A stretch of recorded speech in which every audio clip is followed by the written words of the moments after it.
Hello again, I am Blunty. Are you ready to find out how wrong I was? Or possibly how right I was, depending on how this goes, because I haven't pre-prepared any of today's video.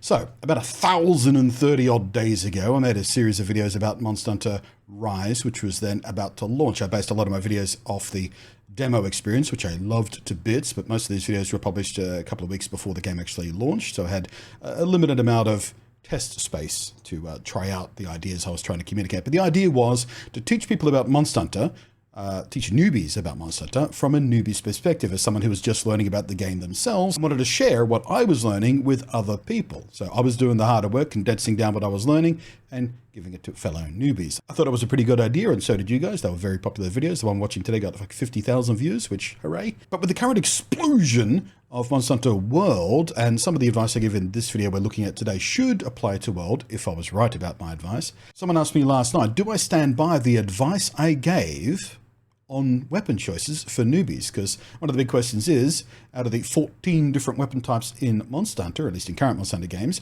what is the most newbie-friendly weapon? What is the easiest one to get to grips with that will, get out of your way and let you learn the rest of the game properly before you go to something fancier? So I'm going to listen to the advice I gave 1,031 days ago and see if I stand by it today, now that I've had many, many, many thousands, and I mean multiple thousands of hours and years worth of experience in Monster Hunter. Can I stand by my advice from Newbie Blunty to fellow newbies, or would I change anything? So let's do the old camera switcheroony and see what I have to say. Now, this video is called What is the Best Beginner Weapon? Monster Hunter Rise Guide for Beginners. And I've skipped past the intro part where I explain sort of weapon basics and things like that to weapon specific choices. So let's go. Sword and shield first. The classic is the sword and shield. You can do, predictably enough, slicing damage with the pointy bit and stack up some typical newbie recommended weapon. Bash attacks. And of course, you can directly shield and absorb incoming damage that you otherwise can't avoid or choose not to avoid. It's not especially good at raw damage output, but it is quick and mobile. Actually, well, it's not especially good at raw damage output if you're talking about sort of single hit numbers and things like that. With the right build in sort of mid to late game, you can do tremendous amounts of DPS with the sword and shield. So I would adjust that. Although for newbie advice, we're talking about the start of the game when you're learning the game, so I still stand by that. And you can easily cancel out of combos, so you can panic roll out of sudden danger if you find yourself overcommitting, as you learn to better predict attack patterns. It's a pretty good oh shit weapon when you realize there's not a ton of animation commitment. There is some, but not a ton compared to the other weapons. So yeah, you can sort of panic your way out. Or you can stand your ground and block incoming attacks ready for a counter. But absorbing attacks with block does of course chew through your stamina gauge, so you'll need to be mindful about which attacks you decide to tank. This broad utility and reactive gameplay style makes it an extremely flexible weapon, easy to learn while still being highly effective, and the basic combat style will be very familiar to players of many other game types featuring the classic sword and board dodge roll action RPG gameplay style. That's one of its biggest strengths. It feels familiar to a lot of action, third-person action combat type of game, so you can pick it up really intuitively if you played like that before. But yeah, the advanced level, now that I've played sort of advanced level with this weapon, it can get super, super fun. There are a lot of sort of deep combos you can chain together and roll together, and you can just be just a damage hose and still maintain your ability to zerp out or block at least moderate amounts of damage coming in. Next on the list, the dual blades. They also make for a good starting point for many players too. Again, feeling familiar to weapons and combat style from other action RPG games you may have played before. They're easy to understand, they offer highly reactive and very quick gameplay style, keeping you highly mobile and ready to dash away from danger at a moment's notice. They have no shield of course, but they do have a fast and constant output of damage once you get to grips with their endlessly chainable combos. Far more offensive than the sword and shield, and dependent on flow of combos to keep DPS high. Right, I can stand by all of that. All of that is still correct. I'm not entirely sure I would strongly recommend dual blades for a newbie, because you can fall into the trap with the dual blades of just button mashing. Whereas real good dual blades play is there's a surprising skill ceiling to it. You can button mash and get away with it in the early game, but if you learn what you're doing first, you're going to be much better off in the long term. And I don't know whether the dual blades are a good for teaching newbies to be more deliberate about how they approach combat. This weapon has a bit of meter management too. With a button press, you can switch to something called Demon Mode, where you become even faster and even more dangerous, delivering even higher DPS and more critical hits, but you burn through stamina at a much faster rate to balance it out in a classic risk versus reward dance.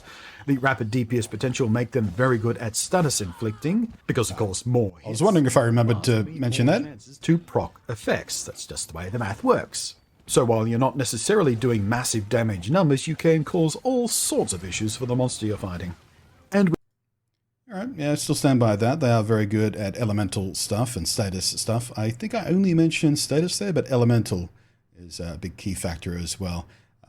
But that does mean when you're running dual blades, you often have to have multiple sets built of armor and weapon combinations to fully take advantage of those elemental stuff, which isn't true of all the weapons.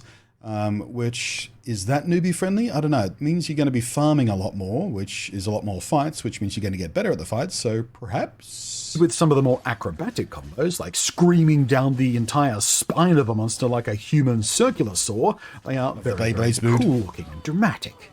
Next up, the hunting horn. Now, in older Monster Hunter games, it would be one of the least likely to be recommended as a starter weapon, being historically quite involved and kind of complicated and difficult to learn, and needing lots of memory for the song combos. Even to this day, like replaying World right now as I am, I see very few hunting horns. I've seen maybe 5 in the 100 or so hours of the new save I'm playing right now on the hashtag Return to World thing. They are very rare, but very welcome because they dole out buffs, of course. But in Rise, the hunting horn got a complete overhaul pretty much, and I mained hunting horn through my sort of first run to endgame. I did switch out weapons in the endgame of my first save of Rise, but yeah, I mained hunting horn all the way through, and it was such tremendous fun. Quite powerful, but not very accessible at all. But in Rise, it can be extremely accessible, and was in fact my own personal favorite weapon in the first demo that we got. Yep. Think of it as a my first hammer, playthrough, as it turns not out. quite as brutally hard-hitting as hammers can be, but a bit more mobile and able to generate buffs and the heals buff and bunker! such, not just for yourself, but for your entire team. In Rise, its basic combos flow like a dance. It feels both rewarding and cool. Maybe I should try hunting horn in World. So I'm playing Insect Glaive right now because that's a weapon that I haven't touched at all in World. I did play it lots in the endgame of Rise and Sunbreak. But in World, I never touched it, so I'm really enjoying Insect Glaive in World right now. But maybe just to see how hunting horn goes for me in World. I might start another new save once I'm done with this one. Cool to twirl about doing big boopstick damage.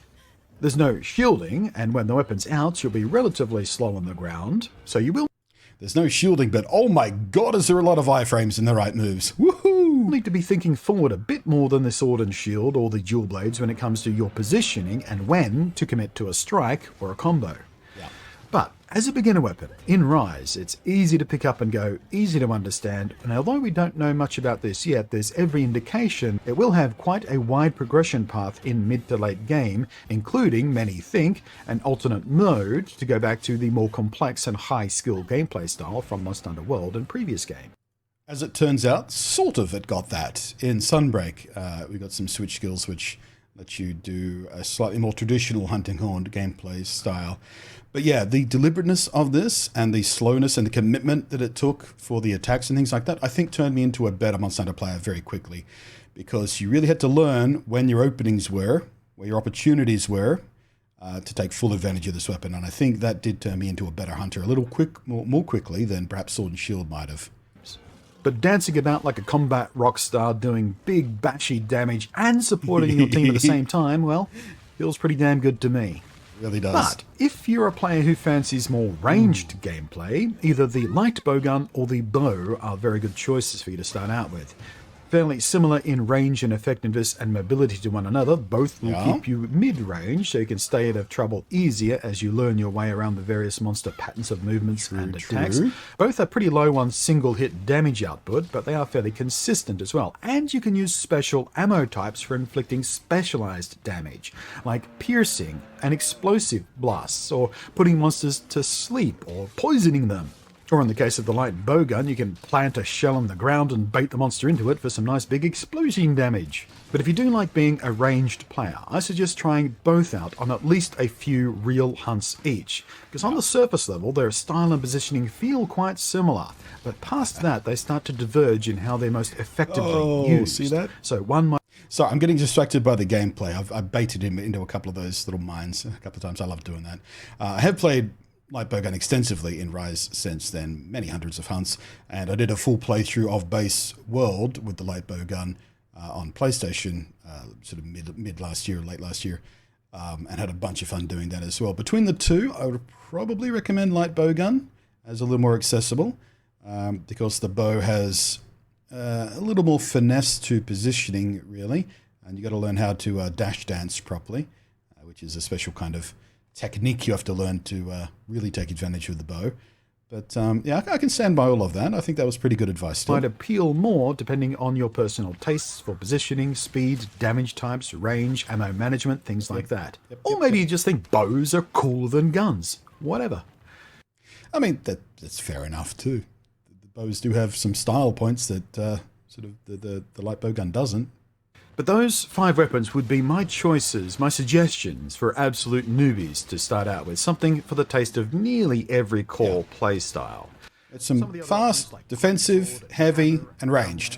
Heavy bowgun are all superb for big, fat, single-hit damage, which is very attractive, to be sure. But they all make you move quite slowly. They tend to sheath and unsheath more slowly, making escaping from immediate danger or sort of running in a corner so you can use some healing items or something a little bit more difficult and tricky to get away.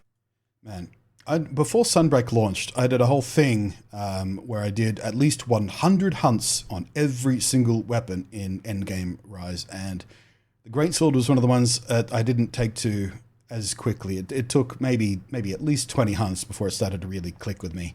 And I did start to really enjoy it by the end of it, but still not among my favorite weapons, but I do completely understand why Greatsword mains are Greatsword mains. With sometimes. And the weapons often lock you in place or slow you right down when charging up for the biggest, most brutal attack chains.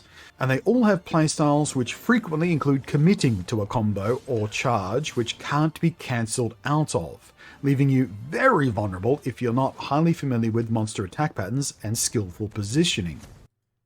Doubly so in World, because in Rise you could use the wire bugs to sort of zerp your way out of many situations that you can't zerp your way out of in World, and you'll often get double or triple hit in World, where in Rise you might have been able to escape with a single hit. So yeah, I can still stand by that advice as well. That's why I don't recommend them for beginners. These are best moved on to once you've gotten more familiar with the basics of engaging monsters in the first place, so you can better predict when to commit to any given action. Absolutely. But they all are very attractive. They can all be superb fun too, and all have awesome animations and sort of a real heft to them that feels fantastic in gameplay, and the potential for dramatically devastating combo damage output is very, very attractive. Or even devastating single hit output, especially with the Greatsword. When you get that full true charge slash on a sleeping monster and you see that the numbers you can't see with any other weapon just burst out of the monster. Such large and impressive numbers. Then you've got stuff like the longsword. They're faster, but rely heavily on positioning and combos, and for me at least was a bit tricky to get a useful handle on as a newbie. I didn't really ever feel very effective with it when I first tried it. It's not a bad choice for a newbie, but I'd suggest it only if you feel confident with your ability to learn a higher skill floor faster or are familiar with this type of gameplay from other games. Yeah, there's a lot of management in the longsword that isn't immediately apparent. And it's one of the reasons I bounced off World for the first time. I picked longsword because I thought, well, great big, ninja sword. That surely is going to be easy to learn and manage. What could possibly go wrong? And I wasn't prepared for the deliberateness of World's gameplay, so it felt clunky and sluggish. It is absolutely not that, but that's a lot of first impressions people can get, including myself, because when you compare it to more mobile action RPGs, arcade style combat and stuff like that, it feels super clunky. But once you get the feel for how Monster Hunter does things, it is elegant and smooth and fluid and all that sort of stuff. But yeah, longsword is what what stopped me from enjoying Monster Hunter the first time round, so I definitely wouldn't recommend it for a lot of newbies. Not nearly as flexible in repositioning as the shorter sword types can be, of course, but the reach is far better and has some very anime-style combos for special moves if you love earning weeb style points. I'm laughing because I mentioned the reach. The reach is a problem in early Monster Hunter because you don't have access to the flinch-free skill. Because with the longsword, you can, of course, trip other players and interrupt their combos. And because the reach of the longsword is so massive, you are very frequently doing that or having that done to you by longsword players, which is why everyone recommends running with flinch-free, so you can be, in the same room as a longsword player and still actually get your combos off. The greatsword is kind of on the other side of that. In theory, its combos and attacks are certainly easy to understand and learn, but its slow and very risk-commitment gameplay style don't make it ideal for newbies. Even highly experienced greatsword users spend quite a lot of their game time positioning or completely missing with their big damage charge flippy spinny combo thing they love so much. But when, or if, it lands, it does pop big damage numbers and is hellishly brutal, which is why they like it, of course. Yes. That still holds true. Even for very experienced greatsword users, they'll often miss 50%, 60% or more of the commitments they make. But, when they do hit, they hit very, very hard, so it kind of makes up for it. Of course, more anime weeb points. Then there's the gun lance. For me, it was more accessible than the standard lance, but again, didn't feel very dynamic or easy to use while also learning everything else about the monsters. It plays very differently than my instincts generally want me to play. It's a very static positioning style. You don't move around a lot with this thing, and the emphasis is more on sticking your ground with heavy shielding and then unleashing pokey explodey hell upon the beast. That's not necessarily true. Now that I've played a lot more of it, again, I did the 100 hunts per weapon thing. Sticking your ground, taking the hit, and then doling out counterattack damage is really not the best way to play this weapon. You are much better off with correct positioning, using your sidestep and your back hop and things like that to avoid having to tank the hit. But when you can, you can tank the hits when you absolutely need to, and there are situations where there's no other option but to do that. But yeah, that wasn't necessarily great advice, but the rest of it still sort of stands true. It's a very weird weapon to sort of get to grips with because it doesn't play like anything else I've ever played in any other game. It is very specific, but once you get the hang of it, it can be quite fun. And while there aren't many Gunlance mains out there, the ones that do main it are sort of very passionate about it. I can certainly see it feeling very badass if you're using it well, but it's not a weapon I suggest learning the game with on your first try. Because when you screw up, you are punished for it quite harshly. The switch axe is reasonably accessible. It's more for gamers, like with the longsword, who are more comfortable with higher risk, higher reward style gameplay. Okay, I'm gonna take the L on that one. It's not really high risk, high reward if you know what you're doing with it. The switch axe is the first weapon I switched to after I finished I rolled credits using the hunting horn on my first playthrough. I was like, okay, well, I'm in endgame now. Time to start expanding. What am I going to try out? I tried the switch axe and stuck with that for many, many, many hundreds of more hunts through the endgame, and absolutely loved it. So yeah, I wouldn't really call it a high risk, high reward weapon. It's a lot like the other weapons in you really have to know your opportunities to get the most out of it and do the biggest burst damage you can. Yeah, that's not necessarily completely true now that I've got more experience. It's super duper fun and very dramatic to use when you get it right, and has some fantastic combos and great damage potential, including huge one-off slow charge burst of elemental damage for when you can create a big fat opening to really punish a vulnerable monster.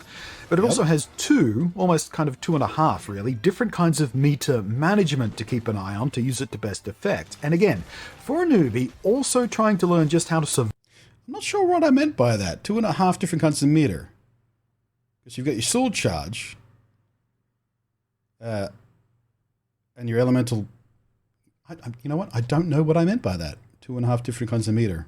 Was I counting sharpness? I don't know. Survive an encounter with a monster, it can potentially be a bit too much all at once to try and keep in mind. Same goes for the charge blade, really, which is also a high management weapon, but with a slightly more obscure combo. But when you do learn it, and when you do learn it well, and when you get it right, it can be fantastic. Dude, I had no idea when I was making this video how much I would wind up loving the Charge Blade. I consider myself a Charge Blade main these days. That is my primary weapon. Certainly was through all of Sunbreak. I did a playthrough of World with the Charge Blade as well. Didn't quite get all the way through Iceborne with it because I got distracted by other stuff, but sort of halfway through Iceborne with the Charge Blade at this point on my PlayStation save, I think. But yeah, I at this point when I was making this video, I had no idea how much I would wind up loving this weapon. It is probably one of the highest skill floor weapons because there is a lot to know, a lot to manage. But oh my god, when it clicks, woo. The Charge Blade can be a bit more defensive than the Switch Axe, featuring a shield in one of its 2 weapon modes, but it's also a bit more complicated when it comes to the combos and meter management, and I'm still not sure I even properly understand it myself. No, I didn't. I absolutely did not understand it properly when I was making that video. You could see in that gameplay that I wasn't understanding it because I should have been pulling the charge into the weapon and not bouncing like that. I was overheating. Then there's the Insect Glaive, kind of like a hyper-mobile longsword. It's very simple. No. No. I mean, kind of, but no. Hypermobile, I don't know how I feel about that phrasing, but I can tell you I absolutely love the Insect Glaive. Again, I played it a bunch in Rise and Sunbreak in particular, and I'm doing a full playthrough with it right now in World on my #Return to World series, which if you get to this video on day 1, I'll be streaming over on Twitch tomorrow. But yeah, I really enjoy Insect Glaive these days. Similar to Longsword in its basic gameplay and its reach and its speed and commitment potential. No, it's just not similar to Longsword and its basic gameplay. The charge management is utterly different for a start. Maybe I was just thinking about the fact that it had quite a large AoE with the sweeping attacks. I don't know. Potentially great DPS, but the skill floor... Well, yes. Not terrific DPS compared to some of the other weapons, but very, very consistent because you're so mobile. You can sort of get to the monster a little bit quicker, stay near the monster, and if you're playing aerial style, you can sort of dance across its wings and all that sort of stuff, which is really, really fun. So while the numbers popping off in any kind of given attack or even combo are not necessarily bigger than the other weapons, you're a bit more consistent, or have the potential to be a bit more consistent with Insect Glaive when you get really good at it. For a newbie is a bit of a challenge, and not just managing the wild mobility of flipping all about the place, but managing your buffs, which you suck out of monsters by firing bugs at them, and to do so consistently you have to target different body parts for different types of buff. It's a fair amount to manage to use it with high effectiveness while also trying to learn the game. Yeah, I fully stand by that. As a newbie weapon, not ideal because there's a lot to consider. And because of the mobility, the unique mobility compared to the other weapons, your situational awareness has to be fantastic. Because a lot of the time the monster is not on your screen, but you have to know what its last animation was, where it was turning, what direction it was facing, all that sort of stuff, so you can predict where it's going to be. So when you flip backwards towards your camera, you can still hit the monster because you know where it should be. And that feels fantastic when you get that right too. And yeah, managing the Kinsect extracts and know what parts of the monster you can target, when you can target them effectively, can be tricky and sometimes frustrating. Even when you've played many hundreds of hours in Insect Glaive, some monsters getting the red extract in particular so you can do your combos properly is a big challenge still, quite annoying, which might be frustrating for newbies. And you do really need to keep that red buff up because that's where all your combos live. So yeah, I stand by it, not recommending it for a newbie weapon, but maybe switch to it fairly early in game if you're interested in. But I can tell you, the people who have committed to learning the Insect Glaive mains, love their weapon. One of my best friends mains it, and she loves it. Now, of course, I don't know whether she's ever played any other weapon in Monster Hunter. I've never seen her play any other weapon. She certainly never streamed Monster Hunter with any other weapon, I don't think. But Ali, if you're watching, I am so much better at Insect Glaive than you were. But yeah, I think I can happily stand by pretty much all of that advice there for Rise and for World, as a matter of fact. Although that stands perfectly well for Monster Hunter World as well, because you wouldn't really go into the wire bug side of those weapons on Rise. That was sort of the next stage up. Once you get used to the basic weapon, you can start sort of folding in the wire bug stuff, which of course World doesn't have at all. So yeah, there you go. I'm fairly happy that I didn't have to cop to too many L's there. There was just a couple of things I was like, well, I wish I had phrased that differently, or wish I'd known better, but yeah, there you go. I guess you can use this for your World advice as well if you're just heading into #Return to World on the back of the hype train and jumping on board the bandwagon. Bandwagon? Wagon. I'm losing my ability to talk. I haven't had a coffee this morning. That's the problem. Thanks for watching. I'm Blunty. Thank you as always to the patrons up above that. Let's try and enunciate as we end this video. I am Blunty. We'll catch you next time.